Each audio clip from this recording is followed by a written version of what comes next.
អ្វីជាអង្គការ McKinsey ហើយនាងគឺជាកូនកាត់កូឡាខ្មែរបច្ចុប្បន្នរស់នៅជាមួយកូនស្រីនិងចៅៗ2នាក់នៅក្នុងឃុំវត្តកក្នុងខេត្តបាត់ដំបង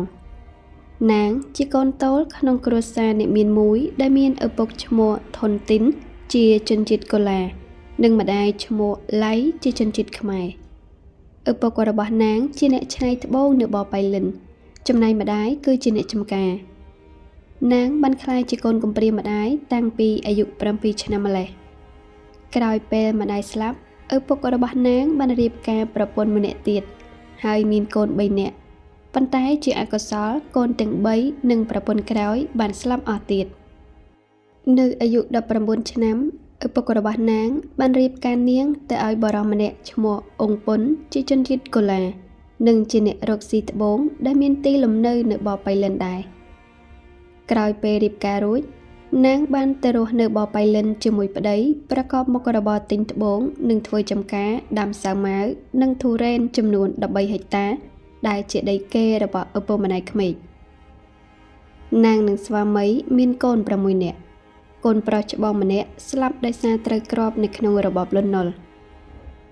នៅខែមេសាឆ្នាំ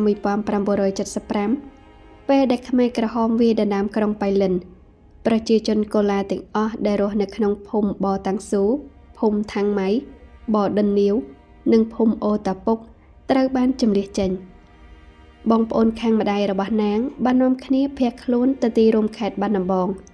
ចំណែកនាងនិងគ្រួសារមិនរត់ទៅណាទេពីព្រោះប្តីរបស់គាត់មិនព្រមចេញ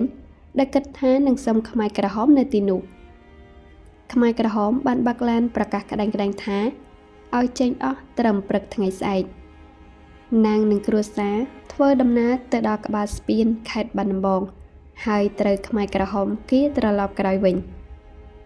នាងបានសុំកងទ័ពខ្មែរក្រហមស្នាក់នៅមន្ទីរឃោសនាការមួយយប់ដើម្បីបន្តដំណើរនៅថ្ងៃស្អែក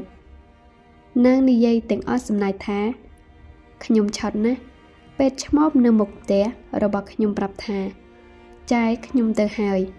ចាឯងទៅមិនបាច់បិទទ្វារទេសម្ពុតខោអាវថ្មីមិនបាច់យកទៅទេអង្គការគេដើរថែរក្សាឲ្យខ្ញុំថាស្អីអញ្ចេះអង្គការបើចាឯងនៅចាឯងអុចម៉ាំងសុងកុំបិទទ្វារមានអីខ្ញុំអុចចង្គៀងម៉ាំងសុងឡើងភ្លឺតែម្នាក់ឯងស្រាប់តែនៅម៉ោងប្រហែលជា10ឡានស៊ីបមួយគ្រឿងបានបើកមកដល់គៀនផ្ទះខ្ញុំថាម៉ោង6ព្រឹកចេញឲ្យអស់តែមិនចេញយើងបាញ់ចោលហើយក្រុមគ្រួសាររបស់នាងត្រូវបានជម្លៀសចេញពីភូមិមួយទៅភូមិមួយដំបងនាងបានទៅស្នាក់នៅសាលាក្រៅរយៈពេល3-4ថ្ងៃអង្គការបានដេញឲ្យមកនៅភូមិដងវិញនៅភូមិដងឃុំអំពិល5ដើមអង្គការចាប់ផ្ដើមប្រមូលទ្រព្យសម្បត្តិពីប្រជាជនដោយប្រាប់ថាបញ្ជូនទៅប្រទេសចិនដើម្បីដូរយកថ្នាំពេទ្យនិងសាច់ក្រណាត់ខ្មៅវិញនៅក្នុងភូមិនេះមានប្រជាជនកូឡាស្លាប់ច្រើនហើយកូនរបស់នាង3នាក់បានស្លាប់ដោយសារជំងឺរាគនិងហើមនាងនិយាយថារាប់រយគ្រួសារត្រូវបានស្លាប់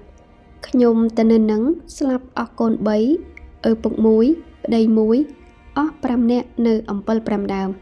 2នាក់កប់ភ្នូចិត្តគ្នាមួយទៀតគឺកប់តែឯងវេទនាណាស់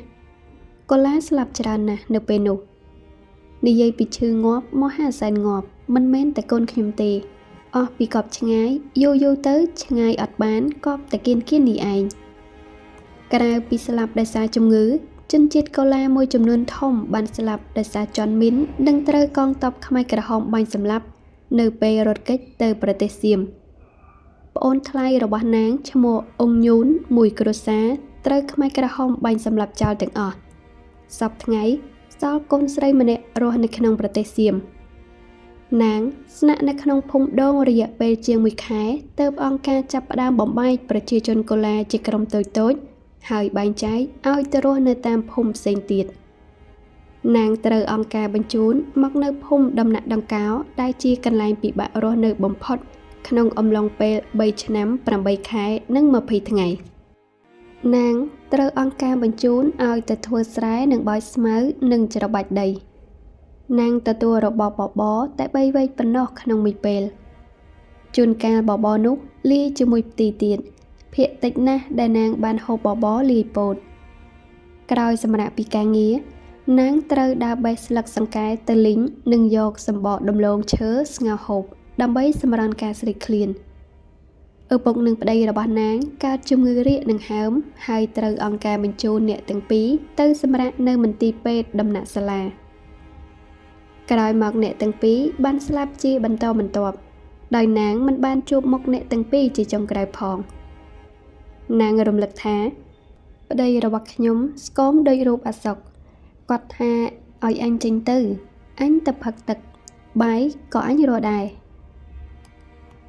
ខ្ញុំទៅសួរពេទ្យថាអ្នកជំងឺដើរបានគេឲ្យចេញដើរមិនបានគេមិនឲ្យចេញទេ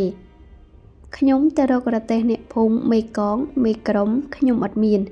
គេយកចុះស្រែអស់ហើយបាន8ថ្ងៃខ្ញុំទៅទៀតអ្នកដែលស្គាល់បានមកប្រាប់ថាប្តីខ្ញុំខ្លាំងហើយខ្ញុំទៅឃើញតែមួកនិងអាវគេយកទៅកប់បាត់អត់ឃើញដោយឪពុកខ្ញុំអញ្ចឹងដែរសប្តាហ៍ថ្ងៃចង់កោះឆ្អឹងធ្វើបុណ្យមិនដឹងទៅរកនៅឯណាទេក្រោយមកនាងបាននាំកូនទាំងពីរលួចរត់ចេញពីដំណាក់ដង្កោមកនៅស្រែតាហែនពីព្រោះគាត់ឮថានៅទីនោះមានរបបហូបសេរីប៉ុន្តែនៅពេលទៅដល់គណៈស្រុកស្រែតាហែនបានបញ្ជូននាងនិងកូន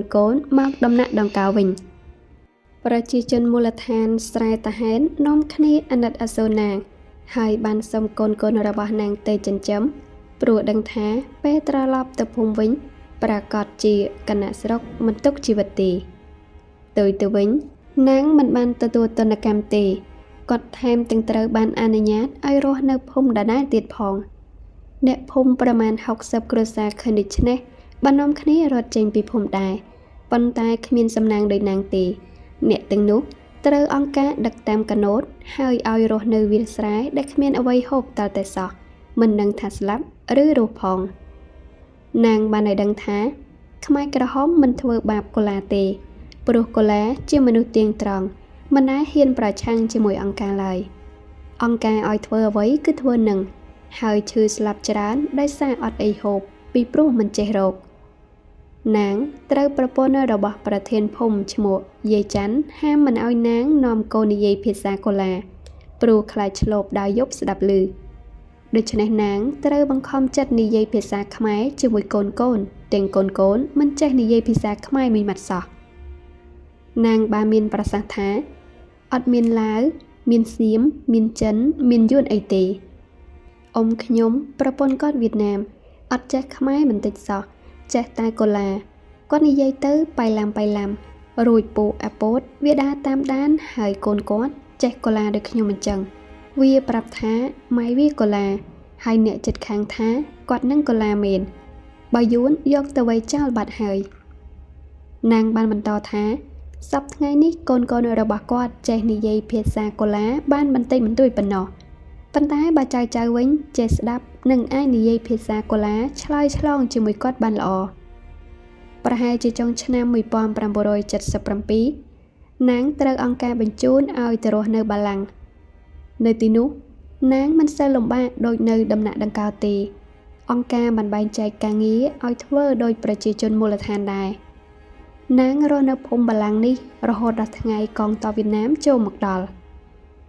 នៅថ្ងៃ7មករាឆ្នាំ1979នាងបាននាំកូនទៅរស់នៅស្រុកស្វាយស៊ីសុផុនអស់ជាច្រើនឆ្នាំទើបនាំកូនត្រឡប់មករស់នៅលើទឹកដីកំណើតរបស់ម្ដាយគាត់វិញនាងមិនបានត្រឡប់ទៅរស់នៅបបៃលិនទេពីព្រោះដីរបស់គាត់ត្រូវអ្នកផ្សេងកាន់កាប់បាត់ទៅហើយនាងនិយាយថាប្អូនហៅខ្ញុំទៅលេងខ្ញុំមិនទៅទេទៅនាំតែនឹកឃើញសពគ្រប់នាងមិនចង់គំនុំជាមួយមេដឹកនាំខ្មែរក្រហមទេគាត់យល់ថាមិនមែនមានតែគ្រួសារគាត់ទេដែលឈឺចាប់និងបាត់បង់សមាជិកគ្រួសារនោះប្រជាជនទាំងអស់ដែលរស់នៅក្នុងប្រទេសកម្ពុជាសុទ្ធតែឆ្លងកាត់នៅបទពិសោធន៍ឈឺចាប់ដូចគ្នានាងបន្ទោសរបបខ្មែរក្រហមថាបានធ្វើឲ្យគាត់បាត់បង់ទ្រព្យសម្បត្តិនិងសាច់ញាតិហើយជនជាតិកូឡាទាំងអស់ត្រូវរស់នៅបែកខ្ញែកគ្នា សប្តាហ៍ថ្ងៃនៅក្រុងប៉ៃលិនមានប្រជាជនកូឡារស់នៅតែ3ឬ4គ្រួសារប៉ុណ្ណោះ